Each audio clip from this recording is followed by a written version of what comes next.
On God Awful Movies, the challenge is often to truncate our rage and keep every episode from blooming into a 5-hour bitch fest, and a video recently made the rounds that really demonstrated that fact. Despite being all of 2 minutes and 11 seconds long, it was packed with so much hate and bigotry that it could damn near spawn an hour-long episode of GAM all by itself. Now, normally we dispense with this kind of stuff in the headlines, but this particular video was so vile that I do believe the folks over at jw.org may have inspired a recurring segment on this show, a mini GAM, if you will. So with that in mind, Heath and Eli, are you ready to tear this 131-second video a new one? GAM on.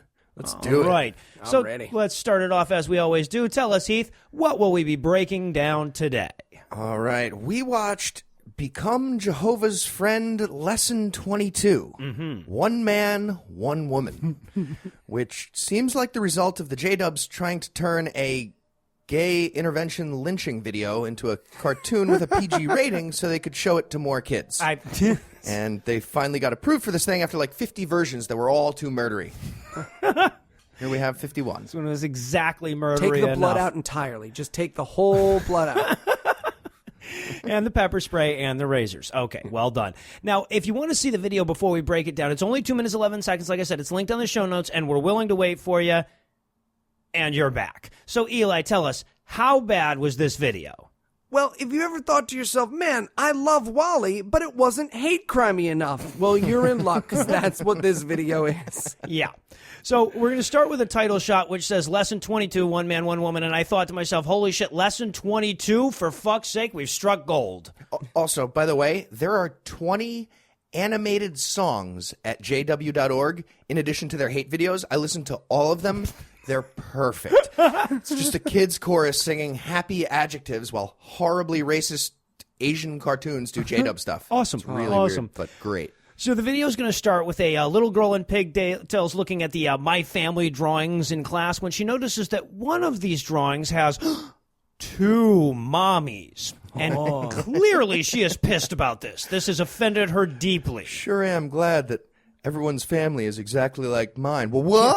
Pixar Yeah, right. double take at lesbians? She scowls at the drawing of these two moms like her candy bar wouldn't fall out of the vending machine. She's like, you know what? Fuck this. I'm going to ask my swarthy, mixed-raced, super hot mom about this. Please send your Rule 34 porn of the mom to elibosnick@gmail.com.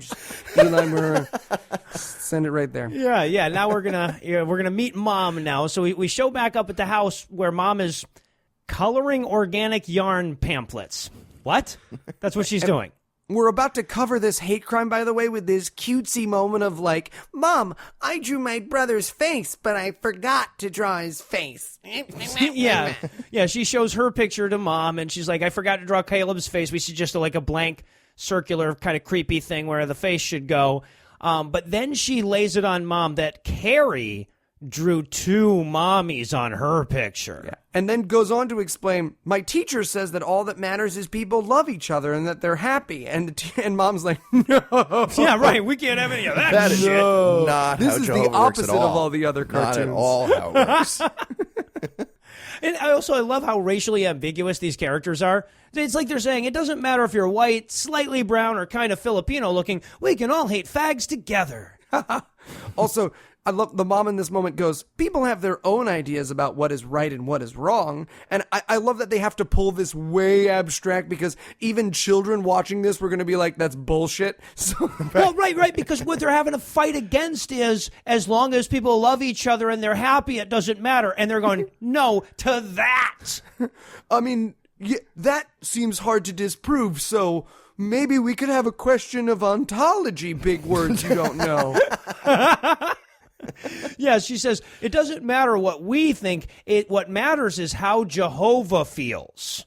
Holy fucking shit. What really matters is what this book kind of says and then sort of walks back, but not really. That's where your morals should come from, kids. So basically, this is also where they ran out of animation budget, so we just get still images from here out. So she explains that God invented marriage. So then it says a bunch of like Bible passages about marriage, but none of the parts that are like super murdery. They don't use like the stone the gays or the, it's an abomination. They're just like, stand by your man. In Genesis 2:24, God sings that song that lounge singers sing. Yeah, right. God said a man will stick to his wife. Cue Superman, that hoe. And I also love that the idea here is like, but God knows best how to make us happy, like he wrote in this book. And I'm like, yeah, have you ever seen a happy gay person? Thought not. Checkmate. Holy shit. She says Jehovah's standards haven't changed. Like a fat friend who, even though he's fat and works at a car wash, still wants to hit on 19-year-olds. It's like, come on, man. Not the football captain anymore. And we get two different visuals here. First, we get the visual of Adam and Eve.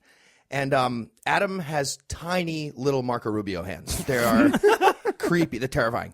And then they show us Jesus because, later Jesus said the same thing about this. And apparently Jesus would often preach in front of his modern high-rise apartment with glass windows. What the fuck was They that? drew this. This is an animation. Right, yeah, exactly. It's not like they had to build a set or anything to get rid of the anachronisms. Fucking hilarious. And I love, too, that the mom goes like, that's why Jehovah created marriage the way he did. And the little girl goes, you mean one man, one woman? It was like, well, one man, sure. I've read the Bible. One man, one slave. One man, one rape victim. Right. One man, one dead brother's wife. There's a lot of things. The key is not one man, one man. Yeah, exactly. One woman, one ghost rapist. It's all. Just Oh, my God. Not too And many. I know we've already touched on this, but this mother could not possibly be more of an animated fuck doll. Yeah. Holy shit. And then she throws down this analogy that I don't even get where the fuck they were going with, but she's like, but being gay is like going on an airplane. And I'm like, I'm writing in my notes, I'm dying to know where this goes. I wrote, being gay is like knitting needles or a water bottle. Yeah, right. It's like, is airplane the gay biplane? Do they know about a bonus erogenous zone or something? You mean gay people are like terrorists with a bomb in their luggage? Yes, they are. That is what I mean. That's exactly what they're And while is she saying like, what if somebody wanted to go on an airplane and wanted to take something they weren't allowed, like butt sex or whatever? And we get this image of a guy walking through a metal detector. The alarm goes off. I'm like, is that gaydar? Yeah. Is that what people mean by that? I've never There's seen it. Literally a gaydar checkpoint at the front of heaven, apparently.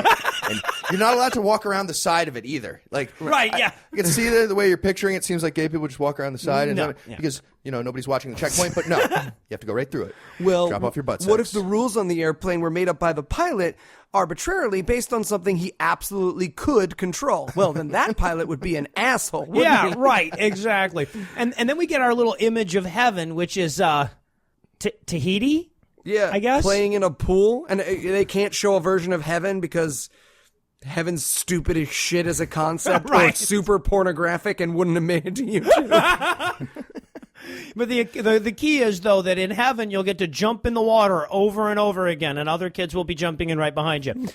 Anyway, also, Jehovah wants to be our friends, so we have to conform to his prejudices so he'll like us. That's not how friends work. I'm sorry. Leave your bag of gay behind and you can be friends. Some of my best friends are bigots. This is not how it works. That means leaving anything Jehovah doesn't approve of behind. And I wrote, like the Amalekites, and I wanted a little image of like him smashing a baby's heads on the rocks, like, She's like, according to Matthew, to get to heaven, we need to leave some things behind. And, of course, she's talking about butt stuff. And I'm thinking to myself, how can it be heaven if there's no butt stuff? That's a logical impossibility. yeah. Doesn't make any fucking sense. I'm telling you, man, you got to do those Oxford Square debates. You can't. And then, of course, now the little girl is worried as a demonstration of how horrible this is to tell the children, because she goes, but I want everybody to get to paradise. And she's like, yeah, God doesn't. It's weird because he's supposed to like your friend more than you, and you recognize that this system is broken, but we're just, come on, we're going to animate some animals for you. Just Yeah, move right. it forward. Yeah, but don't worry. You can totally talk people out of being gay. And if they have gay parents, all they have to do is disown those parents, and it's all good with Jehovah. Yeah, exactly, which is what she fucking tells him. She says, well, Jehovah wants everyone to go to paradise too, so let's get our pitchforks, sweetie, before they spread their gayness any further. Yeah, I wrote my notes. Oh, yeah, Mom? Stop being straight. Wow, Yeah, that right. was easy. Fuck. Mom, I think you're gay. You're gay. You did that real fast. This is perfect. I'll tell Carrie about heaven and the resurrection and how hetero fucking works. I think this is going to work. Well, and that's the most fucked up thing is that at the end of this, the mom turns to the kid and says, so what can you say to Carrie? They are actually saying, go tell your friend her moms are going to hell. Right.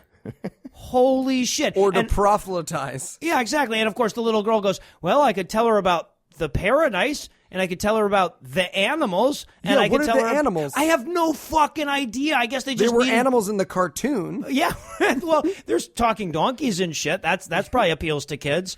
But yeah, I have no fucking idea. And then of course, mom says, "Well, that's awesome. What a spectacular little homophobe I've wrought." And then she's like, "Let's practice." Like, here's a rock. Imagine Scruffy was a lesbian. How do you practice homophobia? Holy shit. And then it closes out, and if you were hoping for a basic instinct upskirt shot of the mom, who is super hot, they totally tease you with it, but it fades out too early. Yeah, that was so don't even bother spending 15 minutes trying to pause $5 it. short of that animator's happen. budget. Yeah, I guess so. He kept that one for himself. And on that terrifying note, the video ends. Now, obviously, if we tried to thumbs down this video as hard as it deserves, we put a hole through our screen. So in lieu of a rating system, I'm going to ask you this. What educational video could you make for a child that would have had a worse message than this one? With or for? For. Okay. How about sockets and pennies? Tingly fun for the whole family. What about Jewish baby blood prevents autism? Oh, God. With guest star Andrew Wakefield. Yeah, right. Just an animated Andrew Wakefield with a bunch of papers falling out of his briefcase. Right, yeah, him and Ahmadinejad hand in hand. It would be great. And with one blood shard of a PSA behind us, we've got no choice but to leave you with the Breakfast Club close. The former sodomite left his bag of butt sex behind and did a hetero cannonball into the lake of heaven. Caleb went on to haunt an opera. There were reasons why she didn't draw that inbred fucker's face such that her school friends could see it.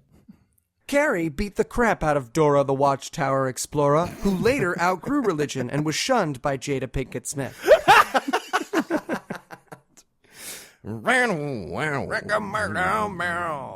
Jada.